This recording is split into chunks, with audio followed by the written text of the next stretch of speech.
This is the Mondo Weiss Podcast. I'm Dave Reed. Hundreds of dead bodies were found at the Nasser Hospital's surroundings in Khan Younis in the southern Gaza Strip, the Palestinian Civil Defense said last Thursday.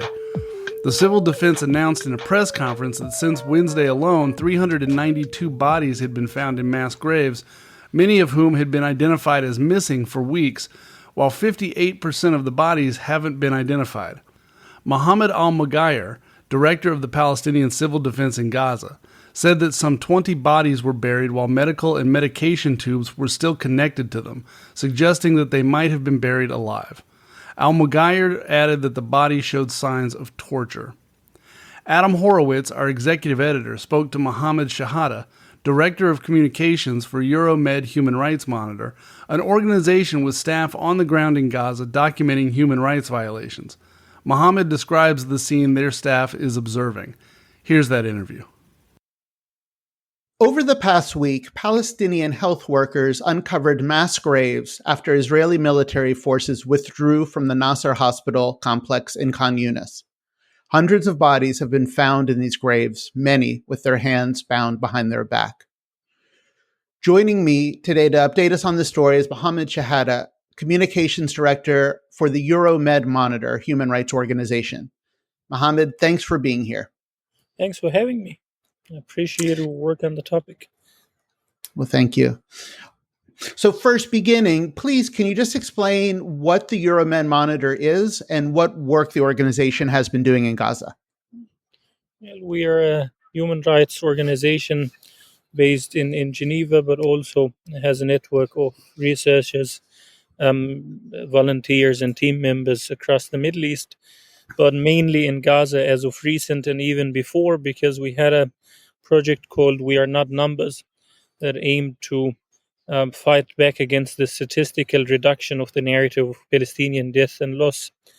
So Gaza has been always one of our main areas of focus, and since the war started, it came in handy to have this large network of volunteers and writers, because they've been displaced to different parts of Gaza, and they've been able to report with very serious, earnest quality on what is happening, collect testimony and evidence that would have otherwise gone unnoticed or just ignored completely. Yeah. And just a note to our listeners, if you're not already following Euromed Monitor and We Are Not Numbers, it is important for you to do so. They are both indispensable resources that we've had a long relationship with here at Mondo Weiss, but especially in these last 7 months has really been a lifeline. And so moving to this story here, can we begin by can you walk us through the timeline? When did the Israeli military first invade the Nasser Hospital complex? Well, the invasion of Khan Younis started after the collapse of the ceasefire talks all the way back in the end of November, so early December. That's when the IDF started attacking Khan Younis from multiple parts of it, and the invasion began. Israel then attacked Nasser Hospital multiple times, claiming in the months of February and March, claiming that hostages or the bodies of hostages were held there. They went in the hospital. First, they besieged it, forced people to go out, bombed it, attacked everyone inside. There were snipers shooting anyone going in and out for many days. People were starved, shell-shocked, and bombed and terrorized until they were forced to leave. And the IDF took over the premises. Then they started inspecting every detail of the hospital and couldn't find a single hostage, a single even body of a hostage. They came up with an alternative stunt. They said, okay, we found these bottles of medicine with the hostage names on it, on the bottles of medicine at the hospital. So that was the ultimate proof that Hamas was holding hostages there. Just a medicine with names written on with a Sharpie. It sounds like Donald Trump kind of thing. And that was basically it. That was the only thing that they found there. If you remember, back when Israel invaded the Shifa hospital all the way in November, they were claiming that Hamas's sprawling tunnel city, command and control centers, the leadership, the hostages were all at al-Shifa. As soon as that fell apart, they found only a rusty room that was so full of dust and rust that even the Associated Press said it looked completely out of use. So that fell apart. Then Israel started saying, no, you know what? Hamas's command and control center, leadership, and hostages are in Khan Younis, not in Gaza. And then moved to the Nasser Hospital. They go in, they basically exhumed bodies that were buried at the hospital and kidnapped dozens of them back to Israel to examine them, after which they returned some of them.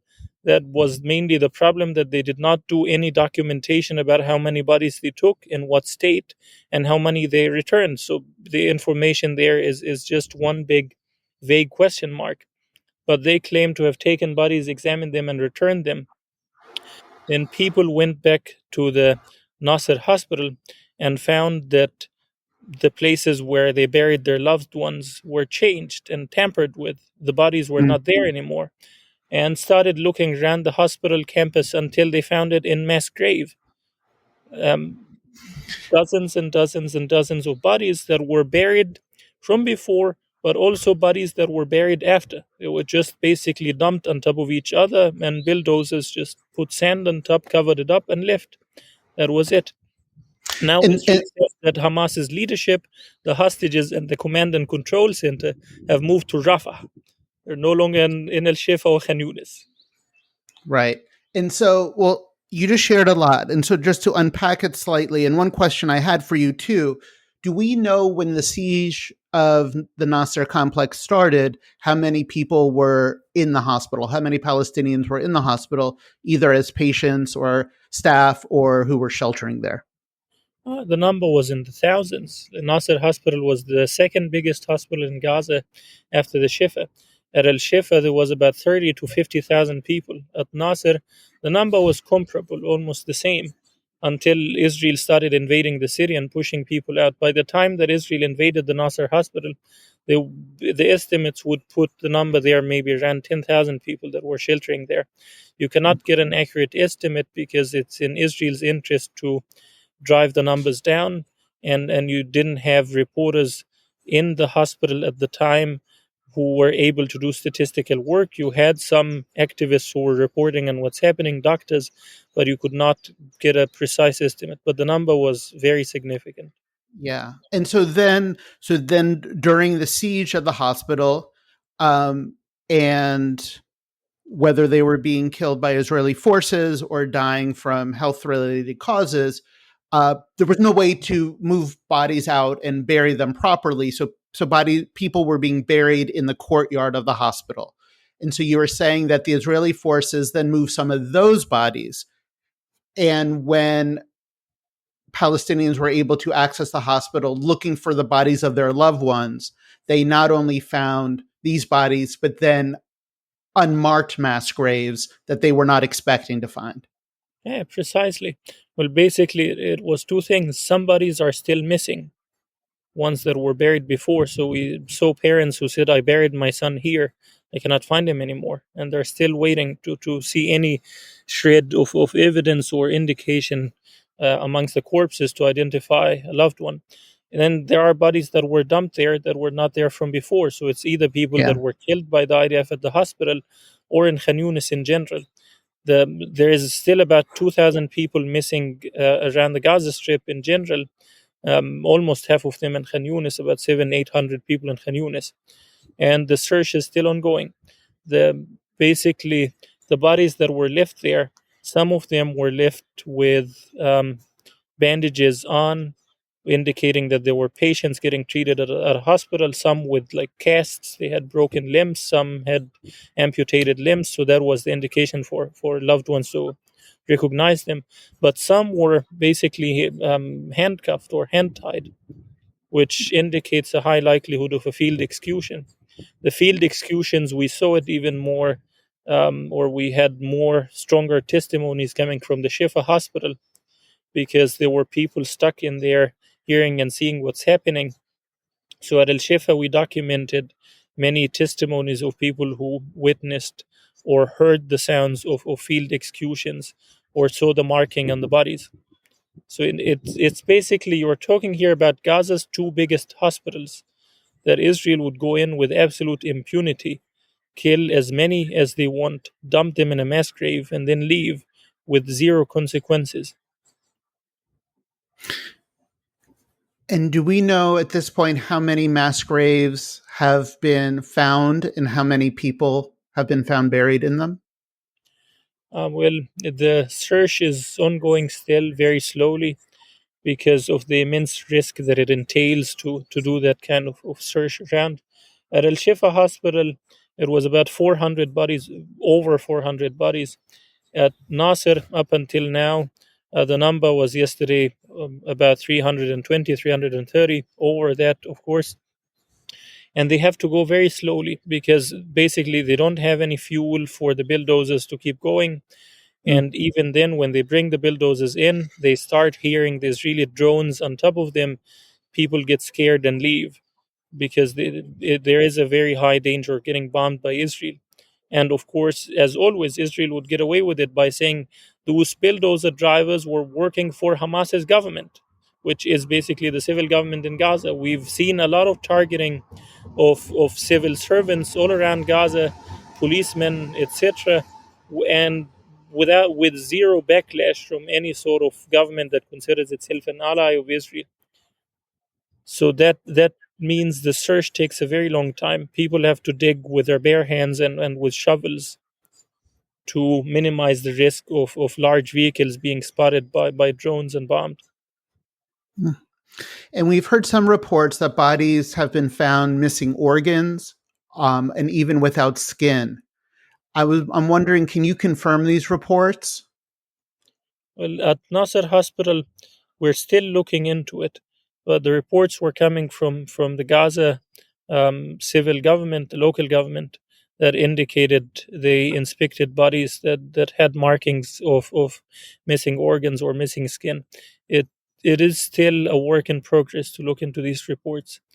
But we've seen other reports early on in the war where doctors indicated and testified, came forward to our team and said that we've seen bodies that were returned, taken away from Gaza to Israel, and then returned to us with some signs of organs being missing, or that the bodies were they had autopsies run on them. It's very difficult to conclusively determine if that is the case, but the indications are still being looked into. Thank you. And we know that the Euromed Monitor has submitted a draft to the UN Office of the High Commissioner for Human Rights over the mass graves in Gaza. Can you tell us about this draft and what you aim to achieve by that? But basically, we have here a high number of different war crimes at play. We have evidence of torture, abuse, killing, kidnapping of civilians, women and children, and elderly, and patients and doctors, and using torture techniques that may have resulted the death of some of them. It was a situation that was so extreme. In addition to the field executions done at Gaza's two biggest hospitals. So, at the very least, what we were saying is if we cannot get any respected or self purported respected Western mainstream media or government to rise up to the occasion and push back against these atrocities, you need to resort to the United Nations to create some momentum for this. So that's what we're hoping to achieve. It's been very striking with this incident, but also overall with the whole war on Gaza, this sort of unprecedented cover up or disinformation by omission by mainstream media. And it becomes most painful for us when people from different, very, very large mainstream newspapers and TV channels approach us. And they basically ask us to do all the investigative work, the evidence collection for them for free, to spend hours and hours answering interrogation like questions, provide every small detail, every phone number, every name of every victim, for these journalists to just slap their name on it and say that they did the work and we're okay with this. No, but here is the trick. At the end of all this, They would say, nah, the editor said the issue is not a priority right now. We need to wait a little bit with it. Or the editor said it's no longer time sensitive. And we've been through this sort of catch so many times that I've lost count. I can write a book about the amount of publications that approached, asked us to do all the work, and then published none of it. So that's why we think that it's important to resort to international organizations, because it would be more difficult for them to ignore. Yeah, I mean, one element of this that we've been following, especially around this mass grave story, is at least here in the United States, there's been nearly no coverage of this yet in the mainstream media. I've seen actually one newspaper that touched on it but didn't cover it. It was the most ironic way of covering it ever. Was the New York Times. They had a picture of the mass grave. The headline was about Columbia University. No mention at all. So nothing about it. It's just a picture of it, but Columbia University. So the most that we got out of them was just a caption. It said this was at the Nasser Hospital, and that's it. Mm. So, towards wrapping up, I want to return to something, I guess, looking forward slightly. And you already alluded to this, but we've seen this Israeli genocidal attack make its way south through Gaza. First, we're talking about Al-Shifa Hospital, Nasser Hospital, and now it appears that the next target will be in Rafah in the south. I'm just wondering, as our listeners, maybe in coming days, start to see this invasion happening, what does an invasion of Rafah mean for the Palestinians who are sheltering there and for the Palestinian presence in Gaza? No, it means many things. Number one, every city that Israel, the IDF went into, they turned it into a wasteland, a howling wilderness. Nothing of it left except for ruins. It's gonna be Rafah's turn. That is basically the last sanctuary that is left, although it's been heavily bombed continuously for the last 6 months, 200 days. It's basically you have pushed people from one city to the next, quite literally, until they got to the edge of toothpaste, and now you're just about to squeeze them out at the Egyptian Sinai Desert or at sea. There's basically nothing else left. So that is one thing. The other is the evacuation itself. So now Israel is saying that they have made plans for the evacuation. In practice, what that means, what they are going to do, is what they did in Khan Younis and in Gaza and in every part of Gaza, the Gaza Strip that they went into. It's to heavily bomb the city to terrorize people. There is one technique that Israel uses when they heavily bomb any area. It's called the fire belts. A fire belt is dropping dozens of rockets simultaneously in a circle around an area. So it's almost carpet bombing, but not quite. It's dropping a circle of bombs around an area so that people would see themselves getting bombed from every direction and immediately think about leaving. So they would deploy fire belts all across Rafah, drop leaflets on people, and then rely on the United Nations, on international organizations to set up tents in the area that's called Mawasi, the size of an airport in California, to dump over 1.5 million people there without sanitation, without healthcare, without food, no resources left. It also creates an immense danger because Rafah is also the only passage point between Gaza and the outside world, the Rafah border crossing with Egypt. If Israel goes into Rafah, that means critically wounded patients, it would be impossible for them to get out. And it would be also technically near impossible for aid to come in because all of Rafah would be under Israeli occupation or invasion. So there is also the humanitarian catastrophe in that regard. There is also the other aspect from a strategic point of view. Today and yesterday, Israel returned back to Beit Lahia. Beit Lahia, that is the northernmost part of northern Gaza, that Israel has fought in for 6 months. They declared victory there multiple times. I lost count of how many times they declared victory, and now they went back to Beit Lahia all over again because they say Hamas is still there. They admit that there are about 5,000 Hamas militants in northern Gaza, although all the way in January they declared victory there and said, we won, the intensive fighting is over. That was Yoav Gallant. So Hamas, after all that fighting in the north, they're back. In Khan Younis, as soon as Israel left after 120 days, the headline in the newspaper Ma'arif read, Hamas returns as soon as the IDF leaves. So what is the point of going into Rafah except for this very twisted victory image that Israel wants to make? What makes it more painful is that when we engage in dialogue with European decision makers, they acknowledge this with 100% clarity. They know that it's all about show, it's a PR thing and a political stunt, but they wouldn't dare say so.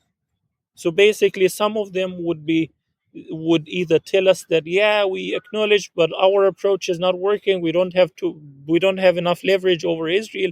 Others would say, like if we were attacked on October 7th, we would have probably sought another victory image of a similar sort. So this level of depravity that we're seeing behind the scene, but also on an official level, it's quite unprecedented. Thank you for that. And I mean, it goes without saying, as we've all watched this attack over the last 7 months, the longer this Israeli attack continues, the more atrocities like what you described and what your organization has found at Nasser Hospital will continue to unfold. So thank you so much for your heroic work in helping to document the genocide that's been unfolding in Gaza. I've been talking with Muhammad Shehada from the Euromed Monitor, and thank you so much for joining us on the Mondo Weiss podcast. Thanks for having me. That's our show. Mondo Weiss is a nonprofit publication with no paywalls.